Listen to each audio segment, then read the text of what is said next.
시편 1절, 2절, 그리고 이제 에스라서 7장 10절 제가 찾아서 읽도록 하겠습니다.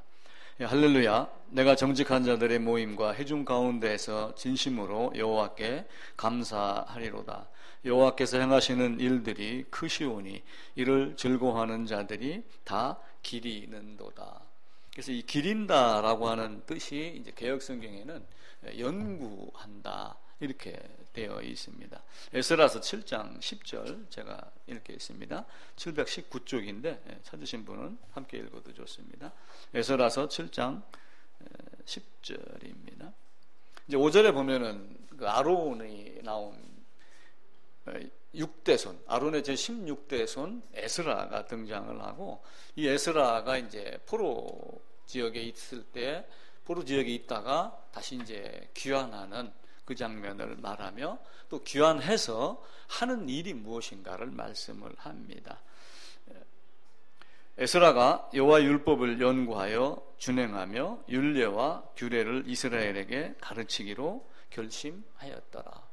근데 이제 구약에서 성경을 통해서 말씀하십니다. 우리가 지난주 계속 말씀을 드렸듯이 모세가 성경을 기록을 하였는데 그 누구에 대해서 기록을 하였다고 말씀을 하셔요?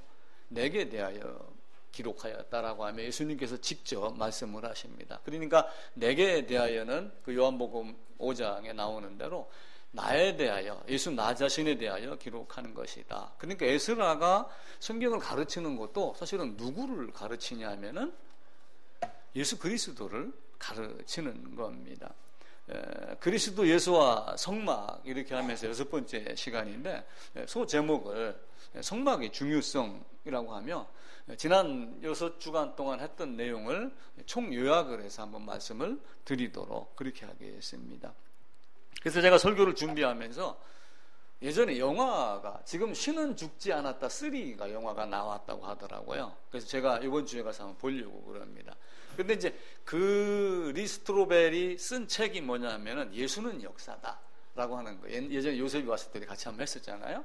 예수는 역사다 그러는데 성막에 대한 설교를 준비하다가 성막은 예수다, 예수는 성막이다, 제가 이렇게 말을 한번 만들어 봤어요. 왜냐하면 모세가 기록하여 사실은 준 것이 뭐냐면은 예수님에 대해서 한 것이고, 성막을 통하여 가르치는 것이 누구를 가르치냐면은 예수 그리스도를 가르치기 때문에 그렇습니다. 자, 성막이 어떻게 되어 있냐면은 이스라엘 백성들이 이렇게 딱 둘러있는 제일 가운데로 성막이 위치를 합니다. 그리고 이제 요 주위에 누가 있다고 그랬어요? 레위 지파가 이렇게 있습니다. 이쪽 이제 문이 있으면 이쪽에는 이제 아론과 아론의 자식들이 있고, 나머지 레위 지파 중에 누구는 동서 이렇게 있으면서 이들이 사실은 접근하는 거를 막는 거예요. 접근하는 거를. 왜 접근하는 거를 막을까요? 너희는 오면 안 돼. 왜냐하면 이들은 죄인의 모형이기 때문에 그래요. 죄인의 모형. 그래서 죄인이 여기를 오면은 되지 않습니다. 그리고 결국은 이들이 율법을 가지고 가르치고 백성은 훈계하고 이렇게 하지만 또 한편으로는 무슨 역할을 하냐면은 이 성전의 경비병 역할을 해요. 예수님을 잡고 예수님을 십자가에 못 박고 예수님이 무덤에 들어갔었을 때 너희에게 경비병이 있으니 라고 하면서 성전 군사에 대한 이야기를 합니다. 그러니까 로마 군사들이 너희에게 경비병이 있으니 그들로 무덤을 지키게 하라, 그들로 뭘 하게 하라 라고 하며 성전을 지키는 자들이 있는 거예요. 그러니까 이 레위 지파가 하는 역할이 굉장하죠. 자, 선지자에 대한 얘기 했었습니다. 선지자는 요 안에 있을까요? 요 백성 사이 성막 밖에 있을까요? 성막 밖에 있다고 그랬습니다. 그러니까 선지자는 여기를 돌아다니면서 백성들에게 이야기를 하는 거예요. 무슨 얘기를 하냐면은 너 왜 그렇게 살았어? 너 왜 그런 죄가 있는데도 회개하지 않아? 빨리 하나님께로 가. 빨리 성막으로 가. 이 이야기를 여기서 누가 하냐면은 선지자들이 합니다. 그럼 이제 제사장은 어디에 있어요? 제사장은 백성들 사이에 있을까요? 아니면은 성막에 있을까요? 성막 안에. 요 안에, 요 뜰과 요 안에서 누가 있냐면 제사장이 있는 거예요. 그러니까 선지자의 이야기를 듣고 아이고 내가 하나님께 가야죠 라고 나오는 자들의 죄를 사하주는 역할을 하는 자가 제사장이에요. 그런데 사실은 제사장이 뭘 했다 안 했다라고 하는 것을 지금 교회 목사들이 섣부르게 자기들 이야기하면 안 되죠. 왜냐하면 당시에 제사장이 했던 역할이 무엇이었던가를 우리가 성막을 통해서 알면은 되는 겁니다. 그래서 이들이 선지자가 하나님의 말씀을 백성들에게 말해주고 하나님을 백성에게 이끌고 오고, 그리고 제사장들은 죄인으로 오는 사람을 누구에게로 끌고 가요?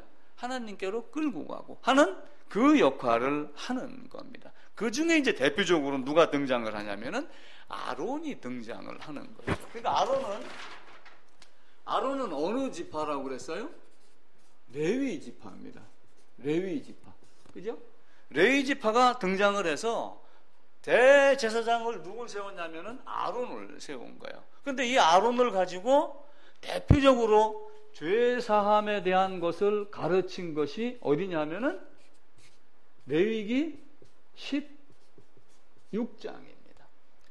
아론 제사장이 있고 여기에 제사함이라고 하는 것에 동원되는 동물이 하나가 있었어요.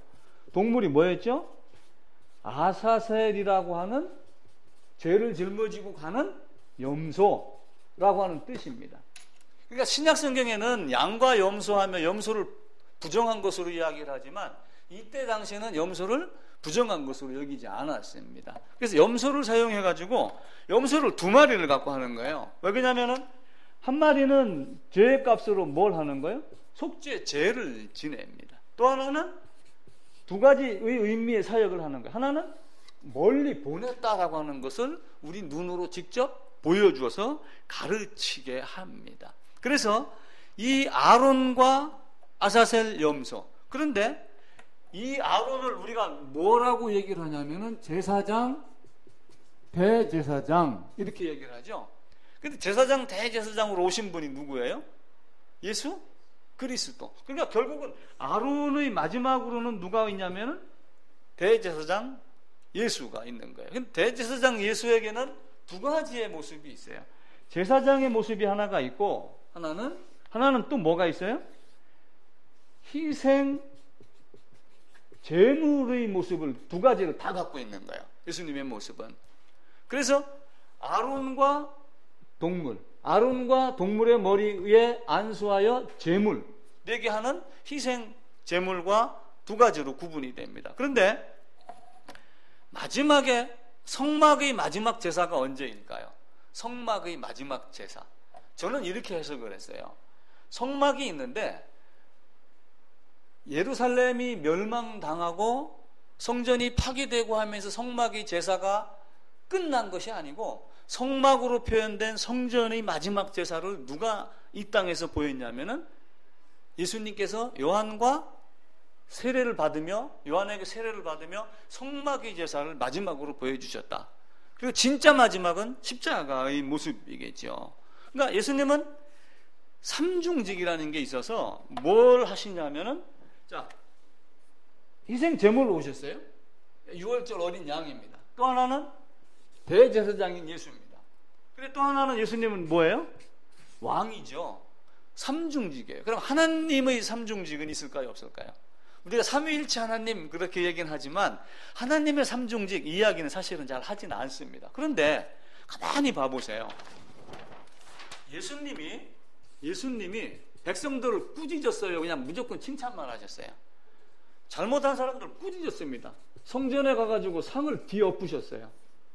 이게 하나님이 누구에게? 아담에게 네가 어디 있느냐?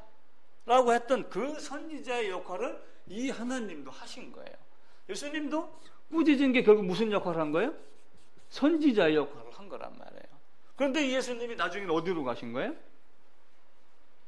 십자가로 가셔갖고 유월절 양으로, 고린도서에 나와 있는 대로 유월절 희생 양으로 이 땅에 오셨어요. 그런데 하나님이 제사장 역할을 한 게 결국 뭐예요? 아담에게 무엇을 입혀줬어요?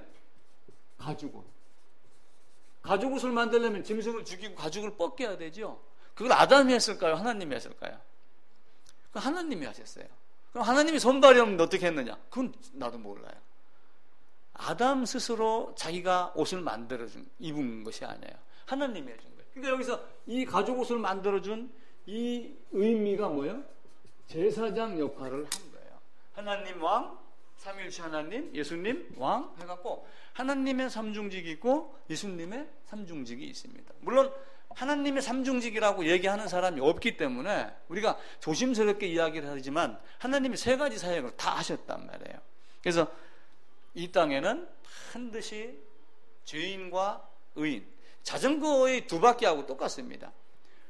율법과 복음, 율법과 은혜, 구약과 신약, 제사장과 유월절 양, 죄인과 의인, 희생제물과 그 앞에 동물, 이 짝이 항상 있어야지 돼요. 독이 없는 놋뱀과 불뱀, 이 두 가지가 항상 조합이 되지 않으면 안 됩니다.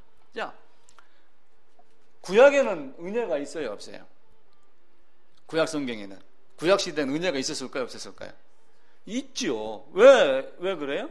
제물로 죄를 사해주는 은혜를 가르친다고 그랬어요. 근데 제가 성경을 보다가 이렇게 설명해도 될까? 라고 하면서 한 가지 생각한 게 한 가지가 있어요. 자, 율법이 먼저일까요? 은혜가 먼저일까요?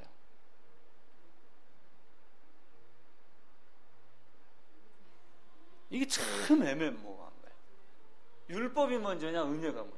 그걸 제가 누구를 가지고 기준으로 했냐면 모세를 가지고 기준으로 한 거예요. 모세가 결국은 뭘 받은 거예요? 모세를 통해서 율법을 받았어요. 근데 나중에 모세의 형 아론이, 모세가 80세인데 아론이 83세다라고 하면 3년 차이가 나요. 근데 아론을 통해서 무슨 역할을 하게 했어요? 제사장 역할을 하게 한 거예요. 이게 바뀌면 은혜의 역할입니다.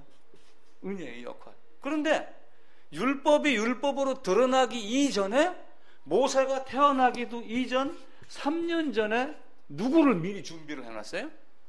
아론을 준비를 했는데 때가 돼서 제사장이라고 하는 직분을 부여를 한 거란 말이에요.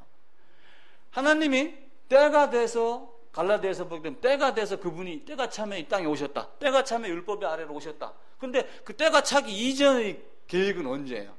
창세전에 그리스도 예수 안에서 창세전에 하나님이 이렇게 기쁘신 뜻대로 예정했다라고 하는 그 이전에 우리가 보지 못했던 것들이 있는 거예요. 그러다가 제가 모세와 아론을 보다가 율법보다 은혜를 미리 준비하셨던 하나님, 그런데 어느 때 범죄한 이스라엘에게 율법을 주며 그리고 그때 그 율법 나오면서 은혜를 갖다가 딱 등장을 시켜요. 자, 보세요. 모세가 율법을 받으러 갔습니다. 율법을 받으러 갔는데 받으러 간 사이에 이스라엘이 범죄를 했어요, 안 했어요? 그 앞장면 출애굽했다라고 하는 걸 일단 단락극에서 지워버리는 겁니다. 현재만 보는 거예요. 산으로 가가지고 뭘 봤냐면 지금 율법을 지금 받고 있습니다. 그래갖고 돌판을 갖고 내려왔어요. 그런데 여기에 뭐가 있어요? 금송아지를 만드는 거야. 바꿔 얘기하면 범죄를 한 거예요. 범죄를 했는데 하나님이 너희놈들 죽여버릴 거야? 근데 모세가 어떻게 했어요? 이 범죄한 걸 보고 모세가 살려주세요. 근데 하나님이 살려줬어요, 안 살려줬어요? 안 살려줬어요. 신이 죽인 건 아니는데 용서를 안 해줬단 말이에요. 이들을 제발 용서해 주세요 라고 얘기를 했는데 내가 때가 되면 죄값을 반드시 치르겠다, 반드시 보응하겠다, 이렇게 말씀을 하셔요. 그러면서 너희는 빨리 내가 너희에게 말했던 가나안 땅으로 가라. 그런데 내가 너희하고는 함께 안 가겠다, 이렇게 이야기를 해요. 그러니까 하나님과 함 동행을 안 한 이스라엘 백성은 사실은 얼마나 고됩니까? 힘들잖아요. 근데 그렇게 하면서 바로 무엇을 주냐면 율법과 동시에 성막을 주고 거기다가 아론을 줘서 이들이 범죄한 자들을 끌어다가 어디로 이끌고 가냐면 성막으로 이끌고 갑니다. 이게 하나님이에요. 근데 그 성막 안에 있는 사람들이 입술로만, 발만 여기에 위치해 있으면은 하나님이 또 인정을 했는가요? 인정하지 않아요. 입술의 장난은 하나님 인정하지 않은 거예요. 몸과 마음과 생각과 모든 것 다 하나님 앞에 엎드렸을 때 그들에게 되는 거예요. 시편 78편에 보게 되면은 이들이 어디를 가냐 하면은 출애굽을 해서 이제 광야에서 40년을 지냅니다. 출애굽을 해가지고 여기서 약 몇 년을 보내냐면 40년을 보내요. 40년을 보내고 나중에 이렇게 해가지고 가나안 땅을 들어갑니다. 여호수아가 이끌고. 그런데 여호수아가 이끌고 가가지고 실로라고 하는 곳에 가가지고 뭘 세우냐면은 성막을 세워요. 성막. 그러니까 요 시내산에서 율법 받고 이 시내산에서 성막을 받아서 레위 지파가 담당을 하며 여기 있었을 때 요 한 가운데다가 성막을 놓고 이스라엘이 살았단 말이에요. 성막은 부쉈다가 다시 조립했다 할 수 있는 그런 조립 형태란 말이에요. 그런데 여기서는 건물의 형태로 되어 있었어요. 그런데 하나님이 시편 78편에 가면 무슨 얘기를 하냐면은 너희가 우상을 섬기고 범죄함으로 내가 실로에서 성막에서 떠났다 이렇게 말씀을 하셔요. 그러니까 사실은 뭘 갖고 있는 거예요? 여기에서는 빈 껍데기 모양만 갖고 있는 거예요. 자, 여러분 만약에 성경을 보고 있는데 여기서 예수의 복음을 못 찾고 성경 참 좋은 얘기 많아, 예수는 진짜 사랑이야, 하나님은 참 이런 분이야 라고만 죽으라고 얘기를 한다고 해보세요. 그럼 하나님이 계시는 건가요? 내 안에? 그 하나님의 세세한 걸 모른다 할지라도 복음을 알고 거듭나면은 알아가는 과정에서 다 모르고 가도 하나님이 자녀가 되는 건데 이것만 들고 있는 학자들이 많단 말이에요. 그러면 어떻게 되는 거예요? 이스라엘이 나중에 사무엘 상행하게 되면 전쟁이 일어납니다. 블레셋 군대가 쳐들어와요. 쳐들어오는데 이스라엘이 무슨 얘기를 하냐면은 실로에서 성막을 가지고 어디로 가냐면 전쟁터로 가지고 가요.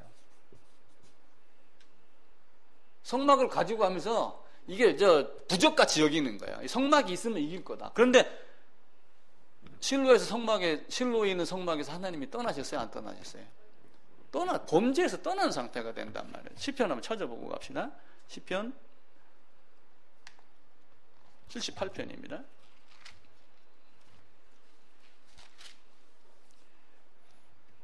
861쪽입니다.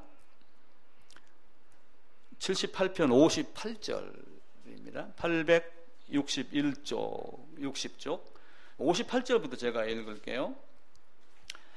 자기 산당들로 그의 노여움을 일으키며 그들의 조각한 우상들로 그를 진노하게 하셨음에 하나님이 들으시고 분내어 이스라엘을 크게 미워하사 사람 가운데 세우신 장막 곧 실로의 성막을 떠나시고 그가 그의 능력을 포로에게 넘겨주시며 그의 영광을 대적의 손에 붙이시고 이렇게 하며 이스라엘이 범죄했었을 때 하나님이 실로의 장막에서 떠났다.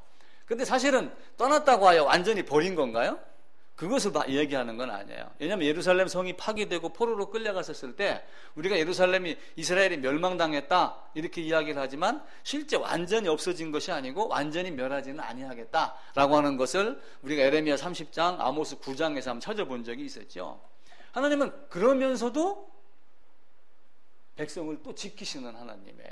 이들이 이 전쟁터로 가서 뺏겨갖고 이걸 어디로 갖고 가냐면 다곤의 산당에다가 블레셋 군대가 두는데 이 목석이 넘어져서 목이 부러지고 이러죠. 하나님은 그래도 자기의 백성을 지키시는 하나님이에요. 우리는 뭘 보여야 되냐면은 하나님의 아버지됨을 보셔야지 돼요. 자, 예를 들어가지고 우리 탕자 이야기를 많이 합니다. 그럼 우리 탕자 그런 얘기 많이 하죠. 그럼 탕자 얘기를 하면서 초점을 누구에게 맞춰요? 탕자에게 맞춰요? 아버지에게 맞춰요? 나는 뭐 이래가지고 탕자 생활 좀 했어. 나는 교회 잠시 쉬었어. 탕자야. 이런 얘기를 많이 하면 자기를 합리화시키는 쪽으로 탕자를 얘기를 많이 해요. 그런데 집이 여기에 이렇게 있습니다. 집이. 그럼 아버지가 여기서 맨날 낮잠 자고 술 먹고 놀았는가요? 아니에요. 맨날 집 앞에 나와가지고 멀리 본 거예요. 아들이 오는가 안 오는가 항상 살피시는 거야. 그러다가 아들이 여기서 오는 걸 멀리서 보고 달려나가가지고 끌어안고 옷 갈아입히고 송아지 잡아서 잔치했던 하나님. 그러니까 이 탕자가 문제가 아니라 중요한 건 뭐예요? 나를 기다리며 나를 살피며 내가 돌아가면은 이렇게 해주시는 아버지 하나님. 그걸 우리가 보는 거예요. 그러니까 우리의 주제가 초점이 어디에 맞춰져 있느냐에 따라서 신앙의 관점도 달라지는 거예요. 하나님은 아담을 통하여 하실 일이 있었습니다. 아담을 통하여 하실 일은 성경을 가지고 모든 사람을 어디다가 둬요? 죄 아래 가두는 거예요. 죄 아래 가두는 이유는 모든 사람을 예수 그리스도로 말미암아 구원시키려고 하는 목적 때문에. 근데 왜 그렇게 하셨을까는 그건 아무도 모르는 신비입니다. 자, 아담이 범죄를 했어요. 자, 하나님이 이 길로 갈 거야, 이 길로 갈 거야 이렇게 했습니다. 자, 예를 들어 갖고 하나님이 직선으로 갈 거야 이렇게 하셨습니다. 그런데 아담이 중간에 범죄를 했어요. 아담이 범죄했네? 그럼 아담의 범죄는 하나님이 계획한 것을 아담이 흐트러뜨린 건가요? 갑자기 하나님이 생각지도 않은 사탄이 툭 튀어나왔나요?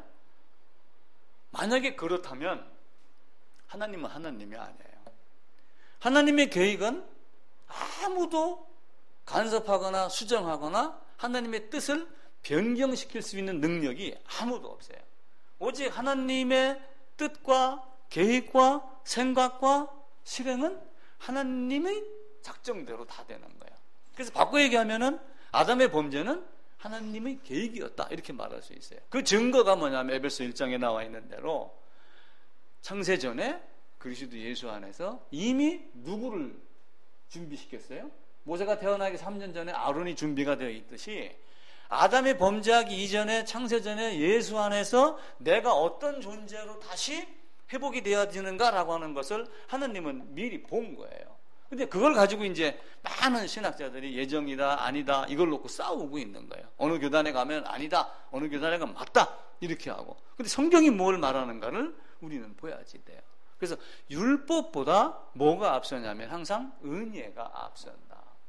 율법보다 은혜가 앞선다. 그러니까 모세에게 율법을 주었기 때문에 성막이 주어진 게 아니고 실제는 아론을 미리 준비시켜서 성막이라는 걸 만들어 놓고 아론을 거기다가 집어넣으신 거예요. 그러니까 성막의 주관자가 되게 하려고 아론을 미리 준비하신 하나님을 보는 눈이 우리 모두에게 있어야지 됩니다. 하나님의 능력은 신비롭습니다. 자, 여러분 만약에 부채를 갖고 우리는 더우면 어떻게 해요? 부채 갖고 지금 이렇게 하잖아요. 사람이 어떤 도구를 갖고 바람을 일으킵니다. 가만히 있으면 바람이 일어나나요? 안 일어나죠. 그러면 저기 있는 바람은 어떻게 일어나요? 하나님이 큰 부채를 갖고 움직이나요? 신비 중에 신비입니다. 산 높이 낮음, 골짜기, 계곡, 등고, 온도, 그죠? 온도가 높낮이면 되면 어떻게 돼요? 기압이 높낮이가 돼요. 속도가 빠르고 느리고 이렇게 됩니다. 다리 밑에 가면 시원하잖아요. 그늘 때문에 시원한 게 아니에요. 다리 밑에 가면 왜 시원하냐면은 교각이 이렇게 있는 거예요. 교각이. 이 통로보다 이 통로가 넓어요, 좁아요? 여기가 좁죠. 여기는 넓고 좁은 데를 통과하면 유속이 빨라져요. 유속이 빨라지면 온도가 떨어져요. 이게 보일샤를 법칙이라 해서 중고등학교 때 이거 배우는 거예요. 이런 모든 걸 가지고 하나님은 바람을 일으키고 눈을 만들게 하고 태풍을 일으키고 해일을 일으키고 인간의 부채하고는 능력이 안 되는 거예요. 단순하게 이런 산과 들이 있는 온도 이걸 가지고 이걸 만들어내시는 하나님이잖아요. 그러니까 우리가 그 오묘한 신비를 알 수 있는 방법이 없는 거예요. 자, 안수에 대한 개념도 마찬가지입니다. 성경이 분명히 안수에 대한 이야기를 해요. 이걸 해석하는 사람의 차이에 따라서 아무 짐승이나 죽는다고 그 피가 우리 죄를 속하느냐? 아니다. 그거는 그냥 안수 없이 죽는 동물의 죽음은 뭐예요? 그냥 개 죽음이에요. 아무것도 아닌 거예요. 내가 설령 또 안수를 했어요. 안수를 했는데도 불구하고 죄의 회개가 없이 입술로만 주님 나는 죄인입니다 이렇게 했다면 마음하고 다르게 진짜 회개가 없이 했다면 그 안수가 진짜가 된가요? 거짓이 되는 건가요? 유대인들은 성전에서 그렇게 했단 말이에요. 거룩한 행사는 모든 건 다 한 거야. 남이 보면 진짜 아름다워. 그럼에도 불구하고 입술로는 나를 존경하되 마음은 내게서 멀도다라고 하며 이중적인 모습을 갖고 있었기 때문에 하나님이 그들을 받지 아니하고 해칠한 무덤 같으니 그렇게 이야기를 하시는 거예요. 평토장한 무덤 같으니. 평토장한 무덤이 뭐예요? 겉에는 잔디가 있어갖고 멋있게 보이는데 여기는 썩은 시체가 들어가 있단 말이에요. 해칠한 무덤. 무덤이 이렇게 있는데 돌로 막아놨어요. 그래서 사람들이 혹시 만지면 부정탈까 봐 다 회치를 해가고 깨끗하게는 보이는데 이 안에는 썩은 시체가 있는. 너희는 그런 두 가지 마음을 갖고 있다. 그래서 너희 제사가 연락되지 않는다. 지난주에 속죄제와 속건제 말씀을 드렸죠. 속죄제의 주체는 누구였어요? 사람이었습니다. 속죄제의 얘기하는 레위기 4장에서는 그 사람이 어떤 죄를 졌다라고 하는 행위에 대해서는 일체 말하지 않아요. 누가 죄를 깨닫거든, 누가 죄인이거든 어떤 제물을 드려라라고 하는 것만 나와요. 그런데 속건제를 가면은 누가 했다고는 이야기를 하지 않아요. 그냥 누구라고 하는 사람에 대한 인칭만 이야기를 하면서 어떤 죄의 행위 이것만 이야기를 해요. 그러니까 하나님이 우리에게 요구하는 것은 레위기 16장에서는 그 사람이 모든 죄와 모든 불의. 그래서 어떤 사람은 무슨 얘기를 하냐면은 사람들이 참 어리숙해요. 예수님이 십자가를 지면서 오늘 이 순간 내가 해결을 하니 나의 과거의 죄는 용서해놨다. 그런데 미래의 죄는 해결을 해야지 된다. 이런 논리로 이야기를 해요. 그럼 예수님의 십자가의 범위는 어디서부터 어디까지예요? 영원부터 영원까지 다 적용을 받는데 요 안에서 어제 오늘을 인간은 따지고 있단 말이에요. 더 멀리 높이를 못 보기 때문에. 그러면서 오늘 내일 과거의 죄, 현재의 죄, 미래의 죄 이렇게 얘기를 하면 이상한 놈이라고 여긴단 말이에요. 그래서 어떤 사람들은 솔직히 그런 이야기를 해요. 왜 과거의 죄는 100% 없어졌냐? 과거의 죄에 또 무슨 죄를 이야기한 거예요? 그 사람들이 얘기하는 것은 속죄제의 사람에 대한 것이 아니라 행위에 대한 어떤 죄를 용서해 줬을 것이다 라고 생각을 하는 거예요. 근데 하나님은 그런 하나님이 아니고 모든 죄와 모든 불의를 아사셀 염소의 머리다가 두었다라고 이렇게 말씀을 하죠. 그래서 두었다라고 하는 것을 제가 지난주에 어떻게 말씀을 드렸냐면은 두 뿔이 이렇게 있는데 사람이 손이 머리에 두 손을 얹고 모든 죄를 머리에 두어라고 하는 것은 놓다라고 하는 이야기를 말씀을 드렸어요. 놓다. 전가했다. 그쪽으로 풋했다. 그 이야기를 드리는 거예요. 만약에 이게 없으면 어떻게 돼요? 애매한 짐승이 되는 거예요. 그래서 성경은 이렇게 풋해서 놓으면서 나의 모든 죄와 이거를 이쪽에 놓는 것으로 여겨지는 겁니다. 그런데 이것을 일부의 학자들은 무슨 얘기를 하냐면 이렇게 사람이 안수해서 머리에다가 두어라고 하는 것을 동일성 이렇게 이야기를 해요. 동일성. 동일성은 뭐예요? 너와 내가 같다 그 얘기예요. 일체성. 너와 내가 같다. 결국은 안수하면서 뭐가 되냐면 죄인과 재물의 동일성, 일체성을 이야기를 하는 거예요. 만약에 일체가 안 되면은 짐승의 죽음이 나의 죽음이 되는가요? 안 되죠. 예수와 내가 일체가 되지 않으면 예수의 죽음이 나의 죽음이 되는 건가요? 오늘 불렀던 찬송가 147장에 거기 너 있었는가? 라고 하는 것을 십자가를 바라보던 예수님의 제자들과 육신에 묻힌 마리아와 이모들의 그 자리였던가 아니면 십자가 그 자리를 이야기를 하는 건가? 우리가 깊이 한번 묵상해 볼 필요가 있지 않을까요? 저는 그 모습을 너는 거기 있었는가를 그 주님과 함께 십자가에 있었는가? 저는 그렇게 보는 거예요. 대표성이라는 것도 마찬가지입니다. 대표성도 내가 그 안에 들어가 있지 않으면 나를 대표하는 것이 되나요? 안 되죠. 트럼프하고 김정은이하고 뭘 도장을 찍었습니다. 그런데 거기에 문재인 대통령이 사인이 안 들어가면 나는 거기에 포함이 안 되는 거예요. 왜냐하면 나는 문재인 대통령이 국가의 나라에 있으니까. 대표성이라는 것은 그런 의미가 있는 거예요. 그래서 안수하지 않은 짐승은 그냥 짐승의 죽음. 안수해야지 동물에서 제물이 된다. 그런데 안수를 하더라도 죄의 고백, 죄를 깨닫는 것이 없으면은 아무런 의미가 없는 것이 된다. 우리의 신앙생활하고 똑같습니다. 성막이 가르쳐주는 것은 그래서 죄를 깨닫고 안 깨닫고 하는 것은 죄를 깨닫는 것은 자, 대통령은 죄를 깨닫는데 다시 통렬하게 죄를 깨닫나요?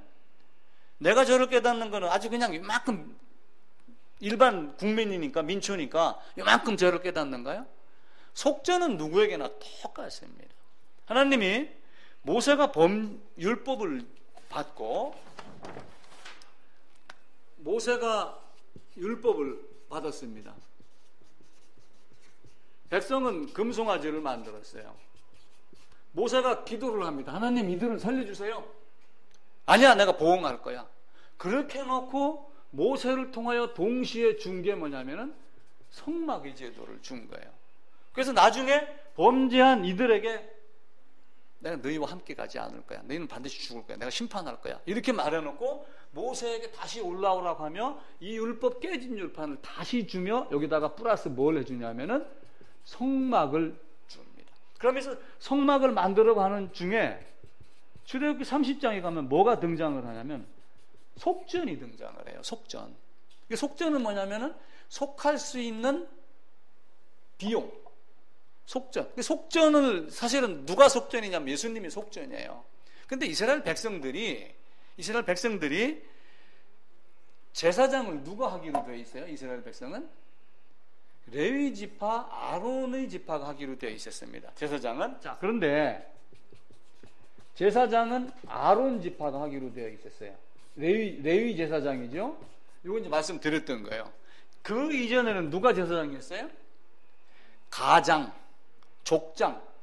가장 족장이 제사장을 하다가 제사장 제도가 누구에게로 넘어갔냐면은 레위 지파에게로 넘어갔습니다. 그러니까 이스라엘이 성막을 중심으로 이렇게 있는데 제사장은 레위 지파만 할 거야. 그러니까 너희가 가장 족장으로 제사장 노릇을 하다가 그 모든 권한을 누구에게 넘겨라고 해가지고 레위 지파에게 넘깁니다. 그게 이제 민수기 8장에 이스라엘 모든 백성이 레위 지파에게 안수하여 자기의 권한을 넘기는 장면이 나와요. 근데 출애굽기 30장에서 성막을 만들기 전에 뭘 먼저 요구를 하냐면은 속전을 요구를 해요. 속전. 그러니까 너가 이 땅에 있으면서 레위 지파에게 네 목숨을 대신할 속전을 줘라. 근데 속전을 얼마로 내라고 그러냐면은 반세겔을 내라고 그래요. 반세겔. 세겔이 이제 뭐 하루치 1당, 이틀치 1당 뭐 이렇게 얘기를 하는데 반세겔을 당시의 학자들이 현재의 한 20, 30년 전에 그 쓴 책들에 보게 되면 그때 당시의 값어치로 얼마를 쳤냐면은 약 한 180원 정도. 그러니까 부자도 낼 수 있죠. 가난한 자 낼 수 있어요, 없어요? 180원 정도. 내기 싫으면 안 낼까? 반드시 낼 수 있는 조건이에요. 그러니까 레위 지파에게 죄를 깨닫거든 하는 이거는 대통령이 죄를 깨닫는 거나 내가 죄를 깨닫는 거나 속전으로 하나님 앞에 나아가는 거는 자기가 원하면 누구든지 다 가능한 겁니다. 그래서 이 속전을 은으로 받았는데 이 은으로 받은 게 전부 얼마인지 아세요? 100달란트다 그렇게 되어 있어요. 100달란트. 100달란트니까 1달란트에 34kg거든요. 그러니까 34kg 100달란트니까 3,400kg, 3.4톤이래요. 3.4톤. 속전으로 반세겔씩 받은 게 100달란트 3.4톤인데 3.4톤을 가지고 이렇게 네모지게 은판을 몇 개를 만드냐? 100개를 만들어요. 그 100개를 만들어 갖고 어디다가 놓냐 하면은 땅 밑에다가 이걸 이렇게 만들어 놓고 요 위에다가 성소를 만들어요. 성소. 그러니까 성소는 지성소가 요 안에 이렇게 있는데 지성소의 모든 것의 받침은 뭐예요? 속전, 죄사함, 하나님의 예수의 죽음의 바탕 위에서 이루어져요. 이렇게 해놓고 이 안에 성막이 울타리가 있고 요 앞에 이제 번제단이 있고 물두멍이 있고 이렇게 되는 거예요. 그러니까 이 속전이라 하는 개념이 없는 성소의 지성소의 개념은 없는 거예요. 그러니까 누구든 원하기만 하고 낼 여력이 180원, 200원 없는 사람이 없는 거예요. 지금 만약에 아무리 굶는 사람도 뭐라고 그래요? 옛날에 하는 말이 있어요. 어느 아이가 그 무슨 달리기를 해갖고 라면을 먹고서 그 달리기를 해갖고 뭐 1등 했다. 딱 그러니까 어느 사람이 하는 얘기가 쌀값보다 라면 값이 더 비싼데? 그렇게 이야기한 적이 있어요. 아무리 가난해도 때운다라고 하면 라면 안 먹는 사람이 없잖아요. 180원, 200원, 1000원, 2000원 낼 수 있는 범위를 누구든 마음이 허락이 되면 낼 수 있는 조건으로 하나님은 속전을 정한 거예요. 바꿔 얘기하면은 네가 죄를 깨닫기만 하면 된다라고 하는 개념의 반세겔이란 말이에요. 하나님 우리에게 돈을 요구하시는 하나님이 아니에요. 왜냐하면 이들이 낸 반세겔을 땅에서 캔 거잖아요. 그걸 누가 만들었어요? 하나님이 만드신 거예요. 근데 사람들은 그걸 자기가 만들어서 내가 이걸 내면은 하나님이 나를 사랑해 주겠지. 이렇게 착각을 하고 있는 거란 말이에요. 하나님은 그게 아니에요. 자기가 만들어서 주고 만들어 준 것 중에 이만큼이라도 드릴 생각이 있느냐? 속전으로 죄를 깨닫고 내가 죄사함 받고 싶다라고 하는 마음을 갖고 있느냐라고 하는 그것을 가지고 죄를 깨달으면 와서 짐승의 머리에 내 죄를 두어라고 하며 죄와 죄인을 짐승 제물 안에 놓고 동일성 일체성을 가리키며 그 대표 그렇게 동일성 일체성이 됐었을 때 우리가 믿음이라고 하는 전제 조건이에요. 내가 실제 동물 안에 들어갔다는 게 아니잖아요. 예를 들면은 또 따님이 춘천 가서 공부를 해요. 근데 직장에서 일하다가 딱 생각하면 딸이 내 마음 안에 있어요, 없어요? 있죠. 실제 내 물리적으로 내 안에 없지만 내 안에 있는 거란 말이에요. 공민이도 마찬가지예요. 나도 내 아들, 딸도 다 마찬가지예요. 각지에서 있지만 지금 이 아이들이 예배를 잘 드리고 있을까? 내 마음속에 있는 거예요. 그러니까 우리가 이 예수님이 안수를 가리키고 성막의 제사로 안수를 가리키는 것은 믿음이라 성경의 그 글씨를 받아들이고 성경의 글씨 그 내용을 소유하는 게 믿음이란 말이에요. 그러니까 우리는 기도원 가가지고 믿습니다 이렇게 해야지 믿음이 오는 걸로 알고 있단 말이에요. 근데 그것이 아니라 하나님은 인간에게 아주 정상적인 방법으로 합리적인 방법으로 그걸 가르쳐주며 수천 수만 번 동물 제사를 드리잖아요. 이스라엘은 1년에 3번은 기본적으로 성전에 가게 되어 있어요. 발목까지 피가 잡힐 정도로 양이 2만 마리 3만 마리 막 죽어나가요. 그 죽어나가면서 이스라엘이 왜 범죄를 하고 실로에서 성막이 떠나게 했을까? 입술로만 그렇게 한 거란 말이에요. 성경만 들고 가서 예배 드리고 하나님께 예배 드리고 예물 드리고 와서 이 개념이 아니란 말이에요. 우린 이걸 빨리 벗어나줘야지 돼요. 그래서 레위기 16장에 염소의 머리에 두어라고 하는 것. 근데 그 두어를 사실은 언제부터 생각을 한 거예요? 창세전부터. 그래서 제가 무슨 얘기를 드렸냐면 아까 율법과 은혜가 구약에 다 있다. 구약에는 은혜가 없고 신약만 은혜고 구약은 율법이다라고 하는 말은 절대 잘못된 거다. 구약 안에 율법과 은혜가 있는데 율법과 은혜 중에 어떤 것이 먼저일까? 제가 아까 질문을 드렸던 거예요. 율법과 은혜 중에 어떤 것이 먼저이냐? 사실은 은혜가 먼저입니다. 율법이 주어졌기 때문에 그 제사 은혜를 찾는다라고 하는 개념은 있어요. 근데 그 율법이 주어지기 전에 은혜를 만들어 놓고 율법 때문에 은혜를 찾으면 딱 갖다가 바친단 말이에요. 아론도 미리 모세보다 3년 전에 출생돼서 성장해 갖고 있고 율법 받아올 때까지 기다리는 거예요. 성막이 만들어지기 전까지 아론은 살아서 있다가 성막이 만들어지는 순간 너는 제사장 해. 하나님이 그렇게 말씀을 하셨단 말이에요. 그런데 그 이전에 아담이 범죄하기 이전에 먹지마 먹으라고 하는 율법 그 이전에 뭐가 있어요? 창세전에 예수 안에서 아담에게 어떤 것을 베풀려고 이미 은혜가 되어져 있었더라라고 하는 거. 그래서 모든 사람이 구원을 받으며 진리를 아는 데 이르기를 원한다라고 디모데전서 2장 5절에서 말씀을 하지만 이 모든 사람을 이해하는 데 참 어려움이 많습니다. 그래서 제가 하는 말이 뭐예요? 누구든지 재물이 머리 위에 모든 죄와 불의를 넘긴 자의 모든 죄를 다 가지고 갔다. 이렇게 해석하는 게 가장 정확한 해석이다. 그리고 재물이 머리 위에 죄를 고백하면서 진짜로 마음 안에서 우러난 하나님 앞에서 보응받는 그것이 두려워서 하나님 앞에 엎드려 있는 자. 그러니까 하나님은 뭐라고 그래요? 예수님이 하나님은 죽은 자의 하나님이에요? 산 자의 하나님이에요? 산 자의 하나님이에요. 지금 내가 만약에 거듭나지 못했으면 내가 하나님 이름을 불러도 나의 하나님이 아니에요. 마가복음 12장에 보게 되면은 댁에 가서 찾아보세요. 마가복음 12장 27절입니다. 하나님은 죽은 자의 하나님이 아니요 산 자의 하나님이라 너희가 크게 오해하였도다 라고 하며 죽은 자와 산 자를 분명하게 가릅니다. 하나님은 세상과 차이가 있어요. 제가 군대 생활을 어디서 했냐면은 금마에서 했어요. 금마에 이제 칠공수를 하고 있었는데 이 금마가 지금 뭐냐면 이제 일이 여기 있는 데가 금마예요.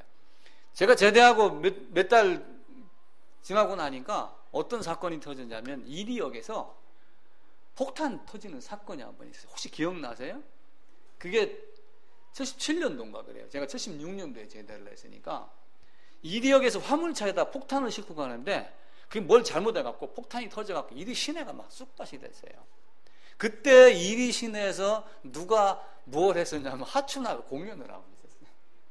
하춘아가 공연을 하고 있었고 이주일 씨가 쫄랑쫄랑쫄랑 따라다녔어요. 하춘아 씨 가방 모찌가 되고 있던 그런 시절이라. 그러니까 약간 나가서 코미디 하면서 뭐 못생겨서 죄송합니다. 이렇게 웃길 때예요. 그러니까 하춘아가 건물은 무너지고 몸은 다치고 피투성이가 됐죠. 이주일 씨도 그 영향으로 머리에 피가 나고 막 온몸에 피범벅이 됐어요. 그런데 밖으로 빠져나와야 되잖아요. 밖으로 빠져나오는데 여기가 창문입니다. 하춘아가 못 넘어가는 거야. 그래갖고 이주일 씨가 어떻게 했냐면 여기다 자기 머리를 댄 거예요. 누워갖고 하춘아 씨 내 머리를 밟고 올라가세요. 이게 로마서 5장에 있는 얘기예요. 혹 의인을 위하여 용감히 죽는 자가 있거니와. 예수님은 이주일 씨는 머리만 들었잖아요. 그렇죠?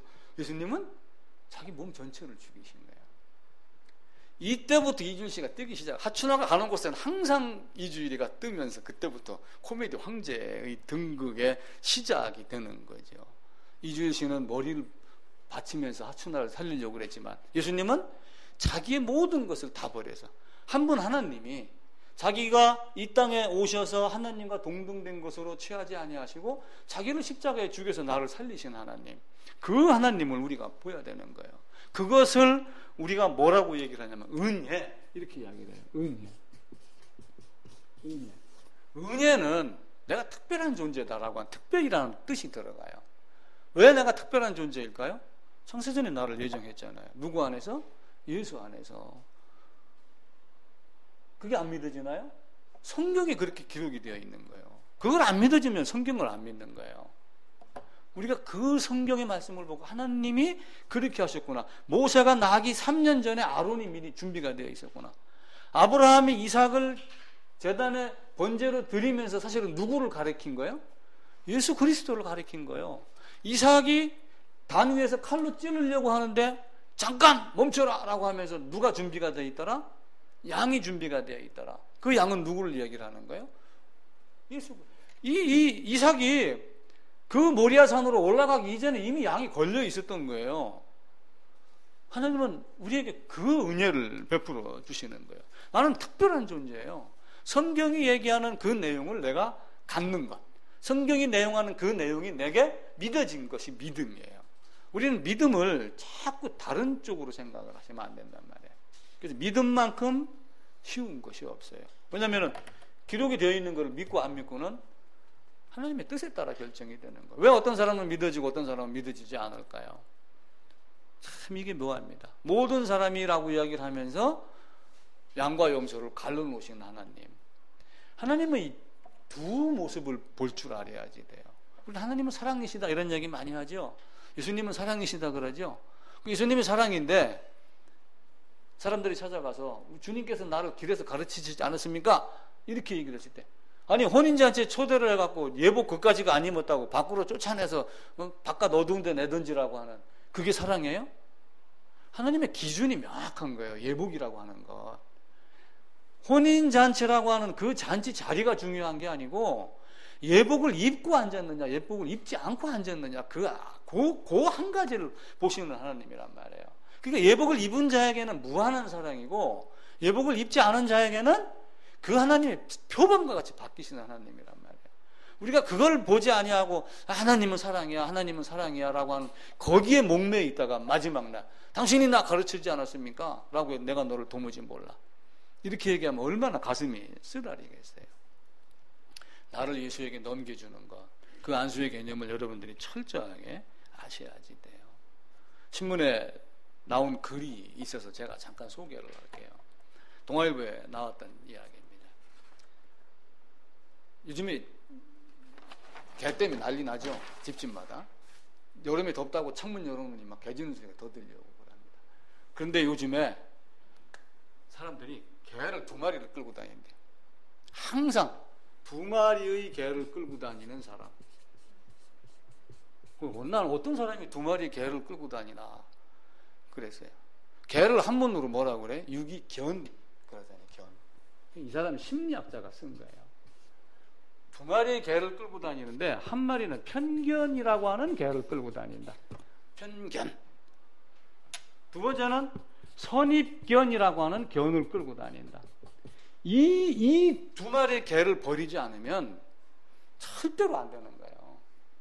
자기가 생각한 기준에 따라서 성경도 판단하려고 하고, 자기가 생각한, 만약에 제빵을 가르치는데 내가 생각하니까 그게 아니야, 만약에 하고 자꾸 우기면 어떻게 돼요?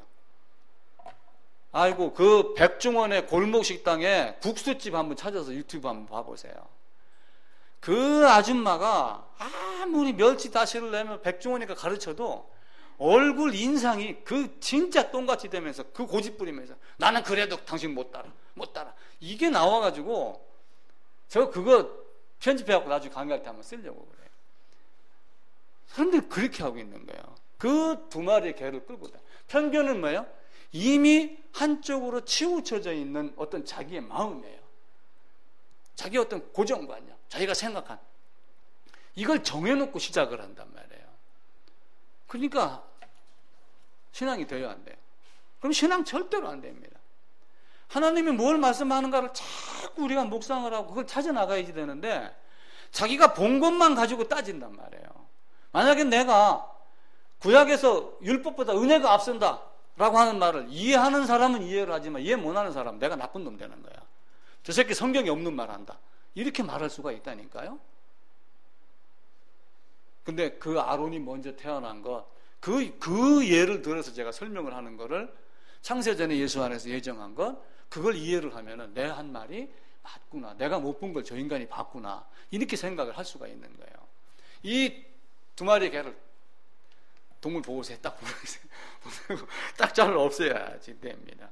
그래서 이걸 하고, 그리고 하나님 앞에, 그러니까 이걸 버리면 넓은 문이 되는 거고, 이걸 버리지 못하면 좁은 문이 되는 거예요. 그런데 예수님은 좁은 문으로 돌아가라 라고 했는데 왜 좁은 문이에요? 자기 마음이 이걸 끌고 가기 때문에 좁은 문이 되는 거예요. 실제 성막의 문은 몇 미터라고 그랬어요? 성막의 문이 이렇게 있는데, 이게 1규빗에 이렇게 해가지고 뭐 45cm, 50점 몇 cm 막 그런데, 우리가 이제 앞으로 규빗 이야기 할 때는 딱 잘라서 그냥 50cm로 이렇게 할 거예요. 10규빗이니까 이게 딱 얼마냐면은, 이게 20규빗이니까 10m가 돼요. 10m. 10m면 굉장히 넓은 길이에요. 여러분, 도피성 설교할 때 혹시 기억나요? 도피성이 너무 멀면, 나를 쫓아오는 자에게 잡혀서 죽으니까 도피성을 몇 개를 만들으라고 그래요?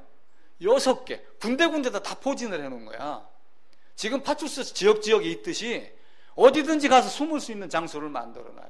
근데 거기 가는 도로를 계곡, 수영 이렇게 해야지 건너가게 되어 있어요. 길을 닦아놨어요. 길을 닦아놨어요. 신명기 9장인가 보게 되면 길을 닦아놨더라.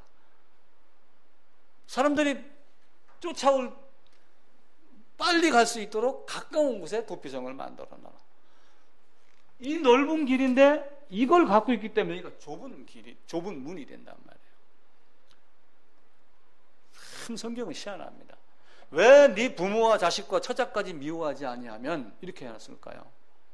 진짜 마누라 미워하라는 뜻이 아니라, 내 마누라, 내 남편, 내 부모, 내 자식이 하나님에게 속하지 아니한 것, 그거를 미워하라, 그 얘기예요.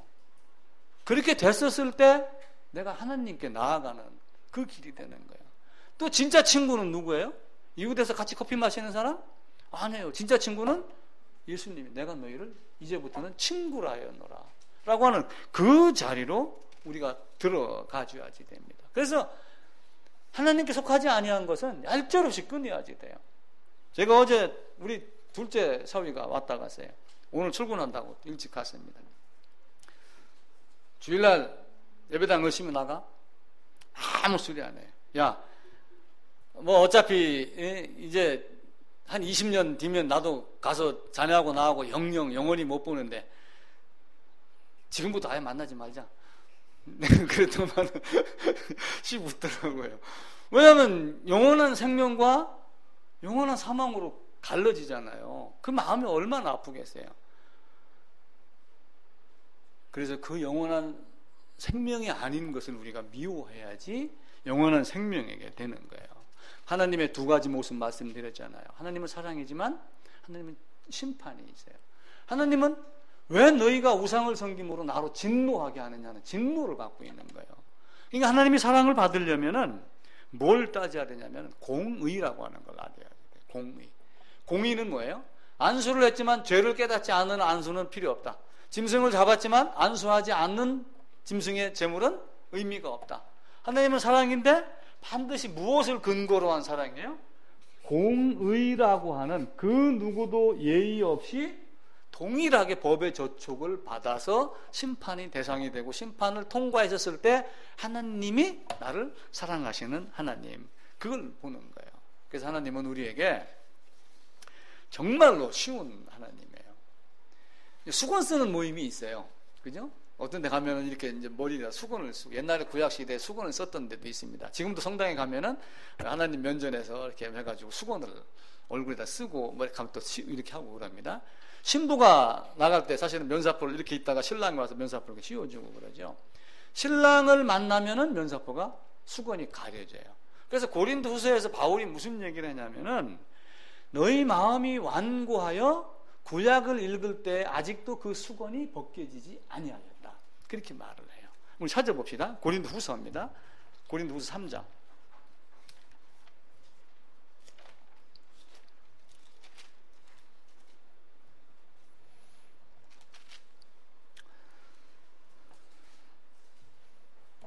예, 289쪽입니다.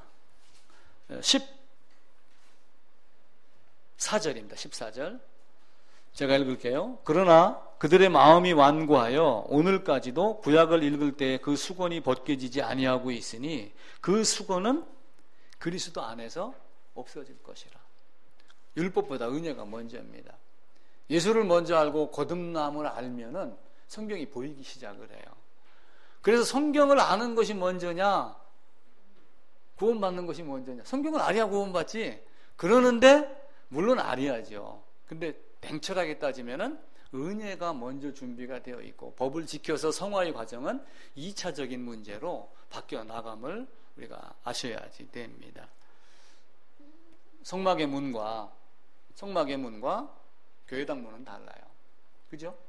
교회당 문은 들어오면 어서 오세요 하고 환영식 하고 새신자반 들어가서 세례반 거쳐갖고 세례 받으면 천국 교인 이렇게 하지만 성막의 문은 철저하게 죄에 대해서 묻습니다. 그러니까 진짜 죄인이냐? 죄를 깨달으면 어떻게 할 거지? 희생 제물이 반드시 필요하지? 그게 하나님이 정한 법이란 말이에요. 그 제물로 예수가 오셨는데도 불구하고 예수님은 사랑이시다라고 하는 이 말에 너무 젖어서 편견과 선입견을 갖고 성경이 얘기하는 공의를 무시하는 사람들이 이 땅에 많이 있습니다. 그것을 우리가 철저하게 버리셔야지 됩니다. 성경은 성막을 통해서 죄사함을 가르쳐요. 그렇게 됐었을 때 들어가며 나오며 꼴을 얻는 거예요. 성막을 들어가면서 어디를 바라보고 들어간다고 그랬어요? 성막에 번제단이 있고 문이 여기 있어요. 쭉 들어가면 동쪽에서 어디를 바라다봐요? 서쪽을 바라다보는 거예요. 지성소, 하나님, 번제단, 죄인이 죽는, 해가 지는 지옥, 사망, 음침, 이걸 바라보고 가는 거예요. 그런데 여기를 통과해가지고 만약 이렇게 가면은 돼요, 안 돼요? 안 되죠. 담 넘어간 자 되는 거예요. 담 넘어간 자는 절도요, 강도요. 나보다 먼저 온 자는 다 절도요, 강도요. 이렇게 성경은 말씀합니다. 죄사함, 구원, 거듭남, 그 소리 듣기 싫어하는 교인 되지 말고 구원파보다 그 소리를 더 많이 짓거리며 그들이 알지 못하는, 그들보다 더 뛰어나게 성경이 뭘 말하는가를 우리는 알아나가야지 됩니다. 어쨌든 구약의 율법보다 은혜가 앞섰다. 창세 전부터 하나님이 계획을 하셨다. 하나님이 계획이 아담이 갑자기 실수를 해서 잘못 저질러서 옆길로 새나간 걸 회복한 것이 아니다. 이미 창세전에 예정이 돼 있는 걸 놓고 보면은 아담이 범죄는 계획된 것이다. 사탄이 느닷없이 튀어나갔고 하나님을 회방할 수 있는 능력이 없습니다. 하나님은 하나님의 설계도를 찢어서 없앨 수 있는 능력이 있는 존재는 이 세상에 아무도 없다. 모든 것이 하나님의 기쁘신 뜻대로 지금 이루어져 가는 거예요. 앞으로는 어떤 일이 일어날지 모릅니다. 그럼에도 불구하고 우리는 세상의 모습을 보면서 세상의 때가 거의 폭포의 끝이 오고 있다라고 하는 것을 나름 알아야지 됩니다. 여러분 55, 60만 넘어가 보세요. 50 조금 더 있어 보세요. 그러면 세월이요 쫙 빨리 가요. 시속 70km, 80km 가는 걸 느껴요. 중국에서 볼펜을 만들어 갖고 전 세계에 80%를 공급을 한대요. 거기에 뭐 메이드 인 코리아든 뭐다 찍어서 하겠죠. 근데 중국에서 뭘 못 만드냐? 볼펜에 볼을 못 만들어요. 몇백억 개를 만들어 갖고 전 세계에 공급을 하는데 매년 그 리커창이라고 하는 총리가 우리나라가 이렇게 강대국이면서 인구가 많은데 볼펜에 볼도 못 만드냐? 이 돌대가리더라. 이래가지고 작년인가 한마디 했어요. 1년 만에 그 볼을 만드는 기술을 만들었어요. 그러면서 제조 2025 이렇게 했어요. 제조 2025. 제조 2025에 무엇이 만들어져 나올지 어쩌면 세상이 깜짝 놀랄, 미국이 가진 무기보다 더 큰 것이 튀어나올지 아무도 모릅니다. 반드시 성경은 성경대로 이루어져 갑니다. 어느 날 갑자기 천사가 대접을 쏘더니 뭐 그 내용이 정확한지 뭔지는 잘 모르겠지만 3분의 1이 죽고 3분의 1이 피가 되고 하는 이런 모습들이 반드시 있을 거예요. 우리가 아무리 발버둥 쳐도 우리 앞에 죽음을 가로막을 자가 아무도 없는 거하고 똑같습니다. 우리는 하나님 한 분 이외에는 세상은 열심히 살지만 하나님 한 분은 반드시 잡고 있어야지 됩니다. 그래서 성막을 보고 지난주 6주 동안 했던 내용들을 5주 동안 했던 내용들을 그냥 간단하게 이렇게 짚었습니다. 성막 안에서 제사장, 성막 밖에서 선지자가 활동하며 모든 사람들에게 죄를 꾸짖고 죄인이 성막 안으로 희생 제물을 가지고 들어갈 수 있도록 하신 것이 성막의 제도다라고 하는 것 꼭 기억하시고, 하나님 말씀대로 우리가 마음 속에 그 두 마리 개 반드시 버리고 성경대로 그 성경의 내용을 내가 가진 것 그걸 아는 것이 믿음이다. 근데 우리가 그걸 다른 각도로 자기 생각을 하시면은 절대로 안 됩니다.